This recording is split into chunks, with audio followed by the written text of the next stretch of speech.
بدکار ساس کا انجام۔ میرا نام نورین ہے۔ میری ماں نے غربت کی وجہ سے میری شادی کم عمر میں ہی کر دی تھی، کیونکہ میرا باپ بہت سال پہلے دنیا سے چلا گیا تھا اور ماں نے بہت مشکل سے مجھے پالا تھا، اس لیے پہلے ہی رشتے پر مجھے گھر سے چلتا کر دیا۔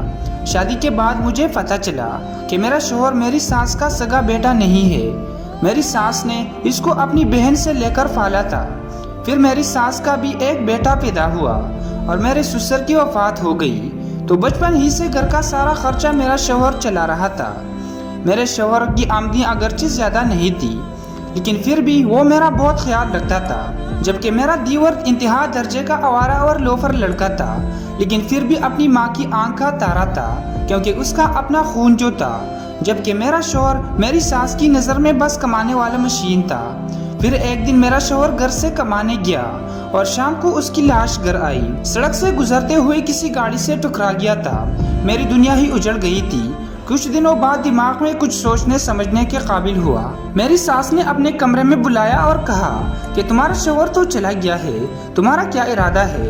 میں نے کہا کیا مطلب؟ امی جی کہنے لگی کہ پہلے تمہارا خرچہ تمہارا شوہر اٹھاتا تھا، اب تم خود کماؤ گے اور مجھے بھی کھلاؤ گے۔ میں نے حیرانی سے پوچھا کہ میں کیسے کماؤں؟ تو میری ساس نے جواب دیا کہ تمہارے کام کا بندوبست کر دوں گی، بس گھر میں بیٹھ کر ہی کمانا ہے۔ میں نے سوچا کہ اب کوئی ٹھکانہ بھی نہیں ہے جہاں پناہ ملے، تو بہتر ہے کچھ نہ کچھ کام دھندا کر لو۔ میں نے کہا ٹھیک ہے۔ میری ساس میری سعادت مندی سے بہت خوش ہوئی۔ اگلے دن شام کے وقت میں نہا کر باتھ روم سے نکلی تو گھر کے صحن میں دو مرد بیٹھے تھے، شکل سے جرائم پیشہ اور کپڑوں سے کاتے پیتے گھر کے لگتے تھے۔ میری ساس ان کی خدمت میں مصروف تھی۔ پلو اور جوس سے ان کی تواضع ہو رہی تھی۔ میں سوچ میں پڑ گئی کہ یہ کون اتنے اہم لوگ ہیں۔ میری ساس تو کسی کو مفت میں مری ہوئی مکھی نہیں دیتی۔ لیکن یہ حیرانگی جلد ہی ختم ہو گئی۔ میری ساس میرے کمرے میں آئی اور کہنے لگی کہ جلدی سے تیار ہو جاؤ، آج تمہارے کام کا پہلا دن ہے۔ میں نے پوچھا کہ کیسا کام؟ مجھے تو پتہ نہیں تھا۔ میری ساس مسکرا کر کہنے لگی کہ بہو تم بہت بولی ہو، یہ جو مرد باہر بیٹھے ہیں تم ان کے ساتھ جاؤ گے، دیکھو صرف ایک رات کے 20,000 وصول کیے ہیں۔ میری ساس نے مٹی میں بند نیلے نیلے نوٹ میری آنکھوں کے سامنے لہرائے تو مجھے اس وقت سمجھ آئی کہ میری ساس نے اس کام کا ذکر کیا تھا۔ وہ کچھ اور نہیں بلکہ جسم فروشی تھا۔ مجھے چکر سے آنے لگے۔ میں نے نفرت سے کہا کہ مجھے نہیں کرنا یہ گندا کام، میں بھوکی رہ لوں گی لیکن اپنا جسم فروخت نہیں کروں گی۔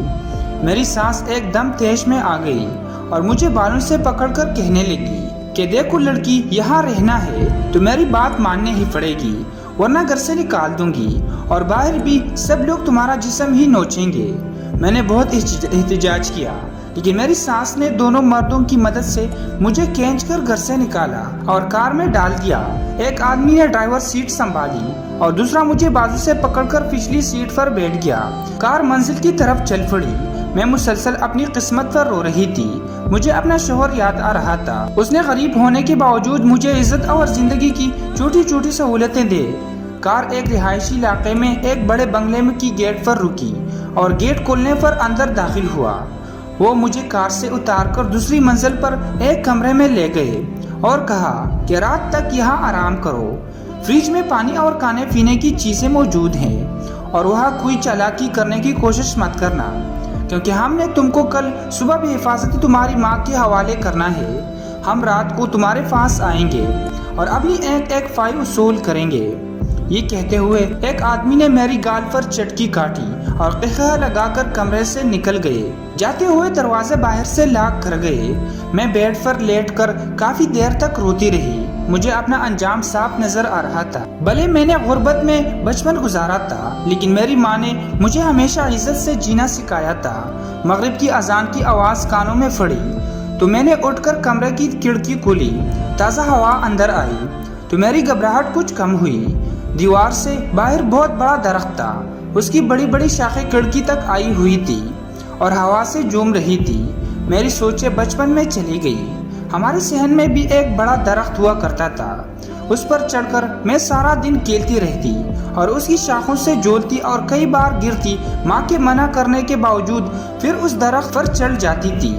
اچانک ایک خیال میرے دماغ میں آیا مجھے لگا کہ یہ درخت میری عزت بچا سکتا ہے۔ میں نے فوراً کھڑکی تک آئی بڑی بڑی شاخوں کا جائزہ لیا۔ یہ شاخیں آسانی سے میرا وزن برداشت کر سکتی تھی۔ میں نے ایک مضبوط شاخ کو پکڑا اور اس کے سہارے میں نیچے لٹک گئی۔ جب میرے پاؤں ایک مضبوط شاخ پر جم گئے تو میں نے دونوں ہاتھ جوڑ لیے۔ اگلے 5 منٹ کے بعد میں سڑک پر کھڑی تھی۔ میں نے آس پاس دیکھا اور ایک طرف کو دوڑ لگا دی۔ تھوڑا ہی آگے مجھے ٹرین کی پٹری نظر آئی۔ میں سیدھی چلتی ہوئی ٹرین کی پٹری پر پہنچ گئی اور ایک انجانی سمت کی طرف چل پڑی۔ اچانک مجھے پیچھے سے آتی ٹرین کا ہارن سنائی دیا۔ ٹرین ڈرائیور بار بار ہارن دے رہا تھا۔ میں نے فوراً فیصلہ کر لیا کہ میں زندہ رہی تو جگہ جگہ پر مجھے جسم کے بھوکے درندے نوچ کر کھا جائیں گے، اور بار بار مرنے سے بہتر ہے کہ ایک بار ہی مر جاؤ۔ میں سر جھکا کر چلتی رہی۔ موت لمحہ بلمحہ میرے قریب آتی جا رہی تھی۔ اچانک کسی نے میرا بازو پکڑا اور مجھے اپنی طرف کھینچ لیا۔ اس وقت ٹرین شور مچاتی میرے پاس سے گزر گئی۔ جس شخص نے میرا ہاتھ پکڑ کر مجھے مرنے سے بچایا تھا، اس نے مجھے اپنی باہوں میں اٹھایا اور مجھے ایک انجان جگہ پر لے گیا۔ میں نے خود کو چڑھانے کی بہت کوشش کی لیکن ناکام ہو گئی۔ اس نے مجھے زمین پر گرایا اور میرے ساتھ چیڑ چاڑ شروع کر دی۔ میں چیختی رہی لیکن میری مدد کوئی نہیں آیا۔ پورا 1 گھنٹہ اس نے میرے ساتھ چیڑ چاڑ کی۔ اس نے وہ سب کچھ میرے ساتھ کر ڈالا جس کا مجھے ڈر تھا۔ اچانک ایک آدمی آیا اور اس نے مجھے اس درندے سے بچایا اور مجھے قریبی پولیس اسٹیشن پر لے گیا۔ میری ساری کہانی سن کر تھانے نے کسی کو کال کی تو ایک عورت اور ایک مرد پولیس اسٹیشن پہنچ آئے۔ ضروری کارروائی کے بعد وہ مجھے کار میں بٹھا کر اپنے ساتھ لے گئے۔ یہ میری جیسی بے سہارا اور ستائی ہوئی لڑکیوں کے تحفظ کا ایک بڑا ارادہ تھا، جہاں مجھے باعزت 2 وقت کا کھانا ملنے لگا۔ میں نے اپنی ادھوری تعلیم دوبارہ شروع کی اور کچھ عرصے بعد اپنی محنت کے بل بوتے پر سربراہ بن گئی۔